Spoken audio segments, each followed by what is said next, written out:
عبداللہ بن عباس رضی اللہ عنہ نے فرمایا، کیا میں تمہیں اہل جنت میں سے ایک عورت نہ دکھاؤں؟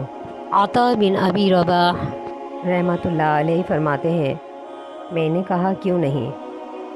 فرمایا، یہ سیاہ فام عورت نبی صلی اللہ علیہ وسلم کے پاس آئی اور کہنے لگی کہ مجھے مرگی کا مرض ہے، اور جب اس کا دورہ پڑتا ہے تو میرا سارا بدن کھل جاتا ہے۔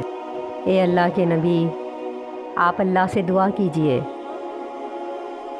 نبی صلی اللہ علیہ وسلم نے ارشاد فرمایا، اگر تو چاہے تو صبر کر لے تو تیرے لیے جنت ہے، اور اگر تو چاہے تو میں اللہ سے تیرے لیے دعا کر دوں گا کہ وہ تجھے عافیت عطا فرما دے۔ وہ کہنے لگی کہ میں صبر کرتی ہوں۔